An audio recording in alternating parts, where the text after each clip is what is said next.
এই তত্ত্বমসি শুনলেই কি আমার জ্ঞান হয়ে যাবে? তা হবে না। এর বিশ্লেষণটা আমাকে বুঝতে হবে, এই রহস্যটা, এর ভেতরে রহস্যটা আমাকে বুঝতে হবে। আর এইটাই হচ্ছে বেদান্তের ব্যাকগ্রাউন্ড। সব গুরু বলবে না, হয় জানে না আর হয় বলবে না। আর বেদান্ত ঘোষণা করছে এইটা ওর মগজে মাথাতে ঢুকতেই হবে।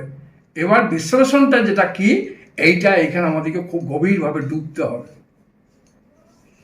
এই বিশ্লেষণে।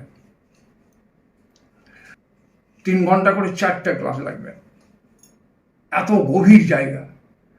আর তার মধ্যে শিবপাড়িতে কিছুটা করা হয়েছে, করেছিলাম। দুর্গাপুরের 2টো প্রফেসর এসেছিলেন আমার কাছে, এবং এসে আমাকে এটা ছিল সেদিন দেওয়ালে আমার মহাবাক্য, বাবা মহাবাক্য তো আমরা সব জানি, তত্ত্বমসি ও যেমন বলছে ওরকম বলে দিলে, কিন্তু এটার বিশ্লেষণটা আমার একটু যদি ভেঙে করে দেন। ও ছিল, মেলায় ছিল সব, ওদের সামনে কিছুটা কি বলছিস বল বল, কথাটা বলে না, কিছু বলছিস? এখানে ডনটক একদম গভীরভাবে চোখে চোখ রেখে শুনতে হবে। আজকে যে জায়গাটাতে বিকাশ আর বিশ্বজিৎ আছে, আর আমাদের মূল ছেলেটা এসেছে, যে প্রচারক, এই জন্য গভীরটা বলছি। এটা আমি সবার সামনে বলি না, কারণ প্রচুর পরিশ্রম করতে হবে আর ভীষণভাবে দেমাগটাকে মানে দৌড়াইতে হবে, বুঝতে পেরেছিস তো?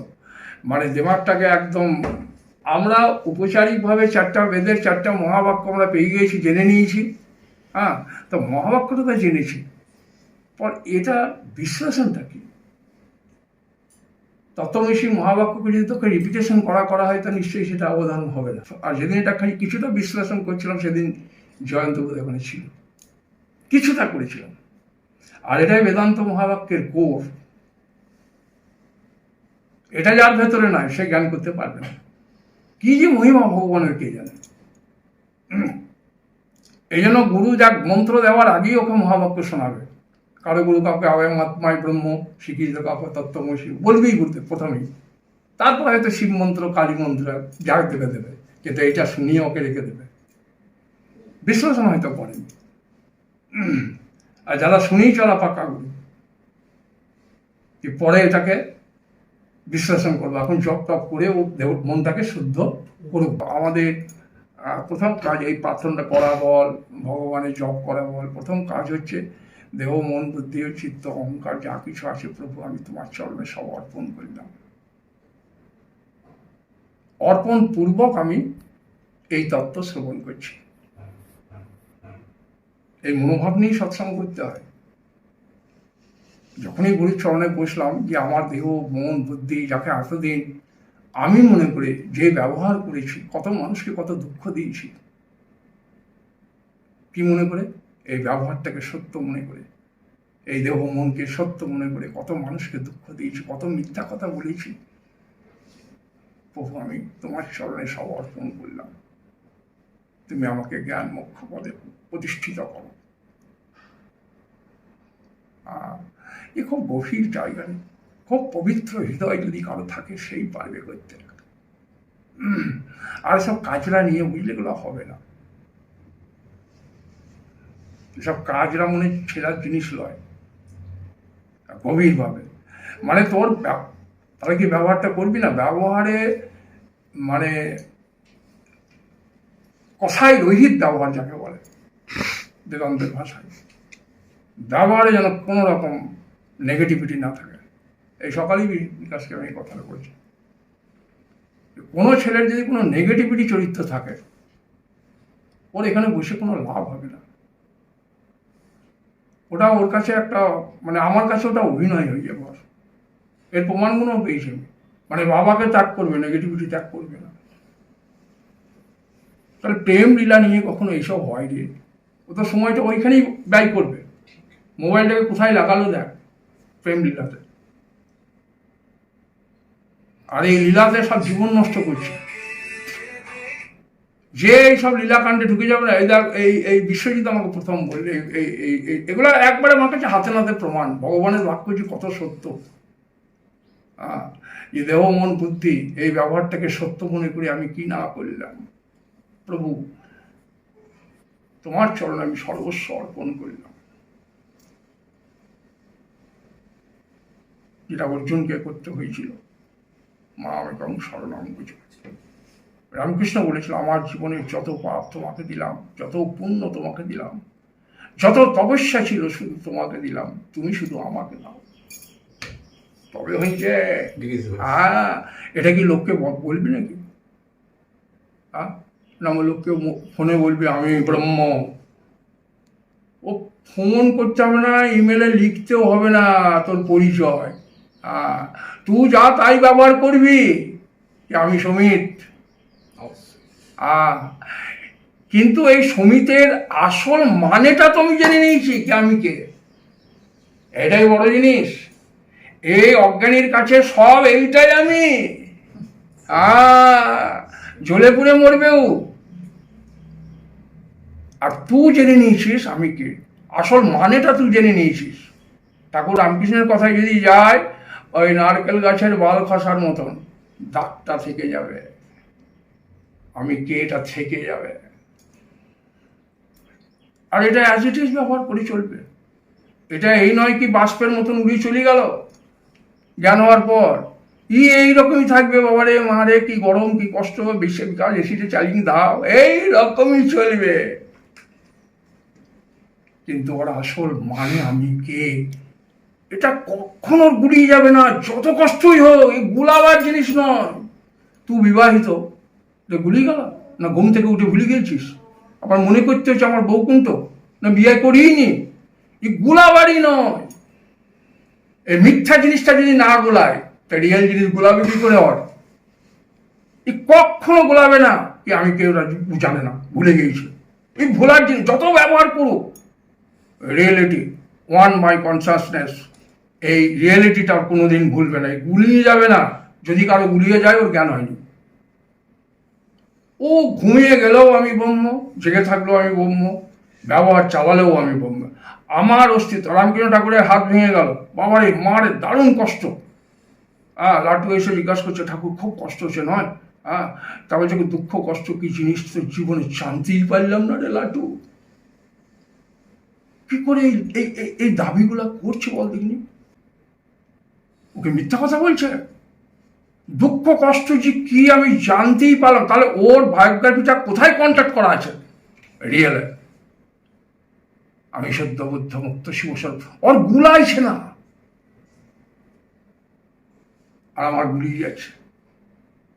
দুঃখ কষ্ট কার হয় সুমিত বল? দেহের হয় না মনের হয়? মনের হয় হয়তো।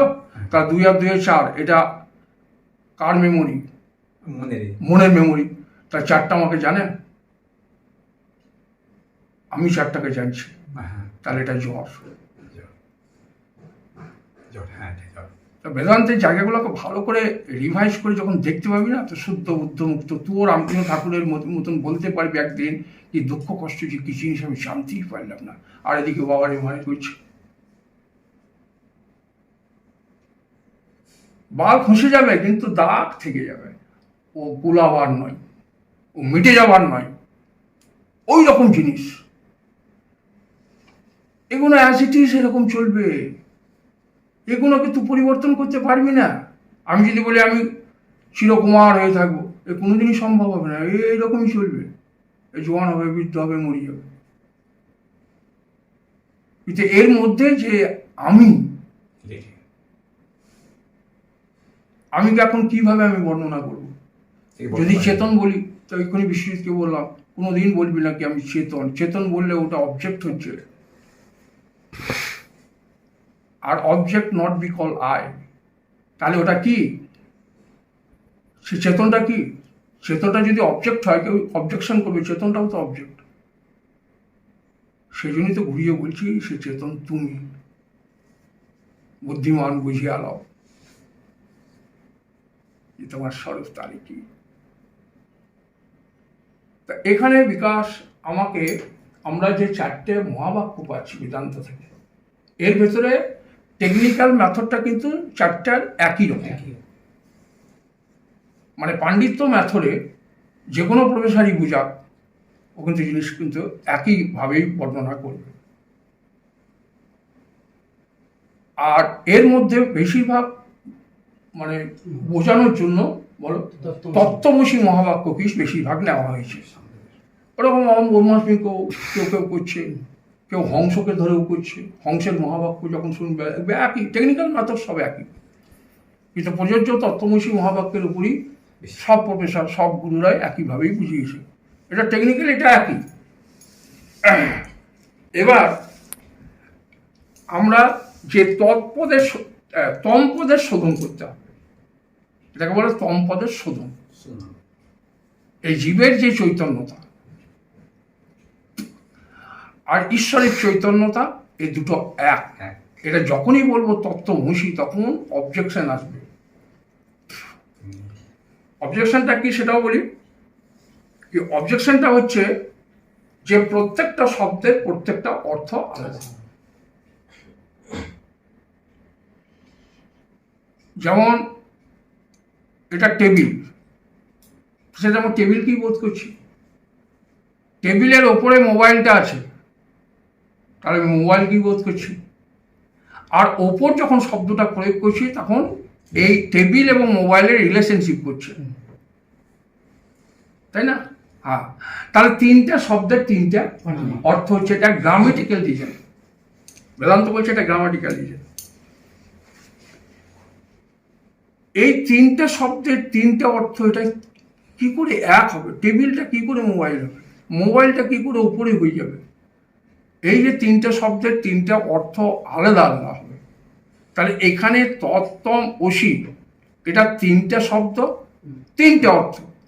তো বেদান্ত বলছে তাহলে আপনি বলুন, খণ্ডন মণ্ডন হচ্ছে, আপনি বলুন এর অর্থ কিভাবে করব? তা হচ্ছে এর অর্থ হচ্ছে তৎ অধীনে তম অসি। তুমি আছো আমার অধীনে, তিনি আছেন আমার অধীনে। তৎ মানে ব্রহ্ম, ভগবানের অধীনে জীব আছে, তুমি তম অসি। হ্যাঁ, বলে তাহলে তাই হোক, কিন্তু সকল ক্ষেত্রে এটা প্রযোজ্য হবে না। তো বলছে কিরকম? তা হচ্ছে দেখুন, বিষ্ণুর সহস্র নাম বলে সহস্র ব্যক্তি নয়, একটা ব্যক্তিকেই বোঝাচ্ছে। শঙ্করাচার্য অবতারায় বিশ্বেশ্বর সরস্বতী বিশ্বগুরুং প্রণাম, 7টা শব্দ একজন ব্যক্তিকে বোঝাচ্ছে।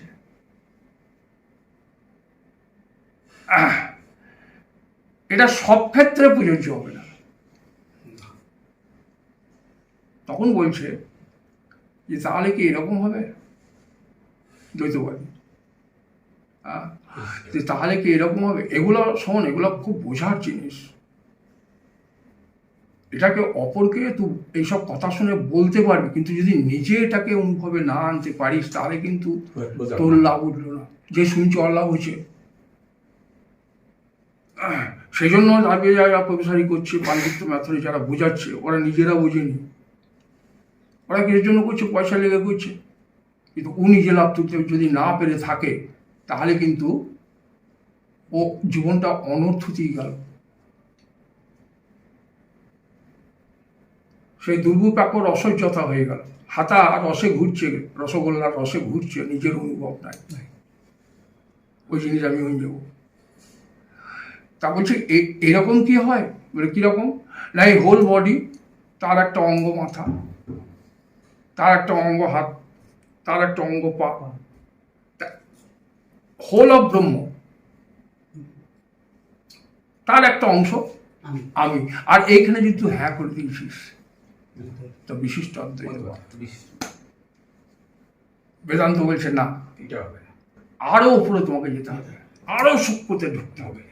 এই তৎ এবং তম দুটো সম্পূর্ণ এক। এখনো মহাবাক্যের বিচার আরম্ভ করিনি, আজ এইখানে আমরা ঢুকতে গভীর জায়গা।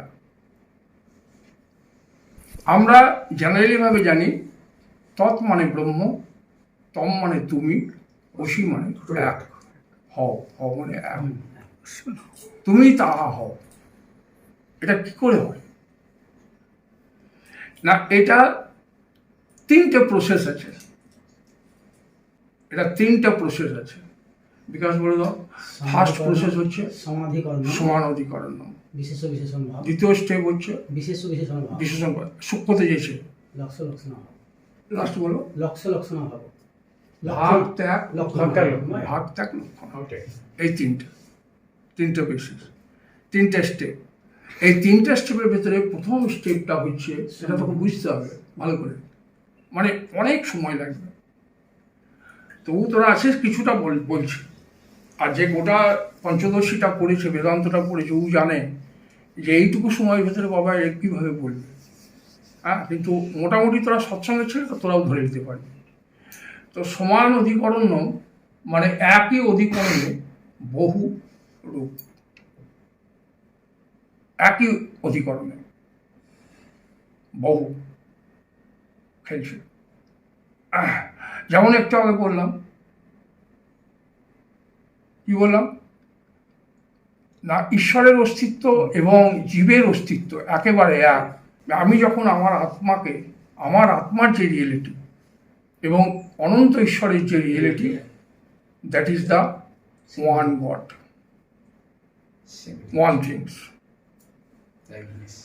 সুফি বলেছিল, আমি আল্লাহকে খুঁজতে গেলাম, নিজেকেই পেলাম, আর নিজেকে খুঁজতে গিয়ে আল্লাহকেই পেলাম। হ্যাঁ, এই হলো মহাবাক্য।